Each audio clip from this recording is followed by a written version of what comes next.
धाराशिव तालुक्यातील वाघोली येथे समस्त खडके कुणबी ग्रामस्थ अशा नोंदी सापडल्या आहेत। त्या कुणबी जातीचा दाखला देण्यासाठी शबीर नेमून त्या ठिकाणी शबीरात सर्वांना कुणबीचे प्रमाणपत्र देण्यात यावे या मागणीसाठी मोजे वाघोली येथील ग्रामस्थांच्या वतीने जिल्हाधिकारी यांना निवेदन देण्यात आले आहे। मागणी आहे, काय निवेदन दिले?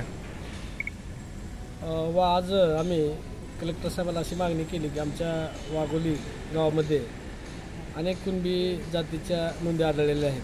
त्यामध्ये खडके, धुमाळ, काटकर, पिंपळे आणि काशीटकर अशा बार्शीच्या आणि तडवळ्याच्या जिल्हा परिषदेची शाळा आहे, या ठिकाणी कुणबी नोंदी सापडल्या असल्याने आम्ही जिल्हाधिकारी साहेबांना असे सांगितले की वाघोली गावामध्ये कॅम्पचे आयोजन करून सर्व नोंदीचे पडताळणी करून सर्व वाघोली गावात सापडलेल्या ज्या कुणबी नोंदी आहेत त्याच्या आधारे सर्वांना मराठा कुणबी नोंदीचे प्रमाणपत्र देण्यासाठी कॅम्प आयोजित करावा असे आम्ही कलेक्टर साहेबांना निवेदन दिले आहे।